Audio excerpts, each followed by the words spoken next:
Hi, kiddos. Thank you for joining me tonight. I'm so glad I get to tell you another story from the Bible. This is also a story about Joseph. This is about what happens to him after he got on his brother's bad side. Remember last time, he told his family, first he told his brothers and then he told his parents as well, that he had dreams that his brothers were bowing down to him. And he was one of the youngest, and they were bowing down to him, and his brothers didn't like that at all. And so this is about what happens after that. This is a story from Genesis 37 as well. It's about the second part of that chapter. And so his brothers were pasturing his father's flocks, and his father told Joseph to go and check on them, and he said, "Bring me word about how they're doing and how the sheep are." And so he just went down to find his brothers and tell Jacob, his father, how they were doing.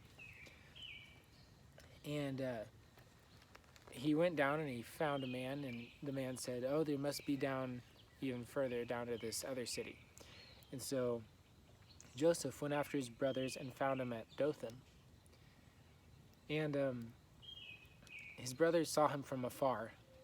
Before he came near to them, they conspired against him to kill him. They said to one another, "Here comes this dreamer. Come now, let us kill him and throw him into one of the pits. Then we will say that a fierce animal has devoured him, and we will see what will become of his dreams." Reuben heard it, one of Joseph's other brothers, and he rescued him out of their hands, saying, "Let's not take his life." And Reuben said to them, "Shed no blood. Throw him into a pit here in the wilderness, but don't lay a hand on him." So Reuben saved Joseph. But when Joseph came, they took his robe, that robe of many colors that Jacob gave him, and they threw him into a pit. They sat down to eat. Looking up, they saw a bunch of Ishmaelites with gum, balm, and myrrh coming to trade. And Judah said to his brothers, "What profit is it? Why is it good for us if we kill our brother and just try and hide him?" He said, let's sell him to these guys, the Ishmaelites, and let not our hand be upon him, for he's our brother, our own flesh. His brothers listened to him. The Midianite traders passed by, and they drew Joseph up and lifted him out of the pit and sold him to the Ishmaelites for 20 shekels of silver. They took Joseph to Egypt. Reuben, his brother that saved him, returned to the pit and saw Joseph wasn't in the pit. He tore his clothes, which means he's really upset. He said, "The boy's gone, and where shall I go?" Then they took Joseph's robes and slaughtered a goat and dipped the robe in the blood. They sent the robe of many colors. They brought it to their father Jacob and said, "This we found. Please identify whether it is your son's robe or not." And he identified it and said, "It is my son's robe. A fierce animal has devoured him. Joseph is without doubt torn to pieces."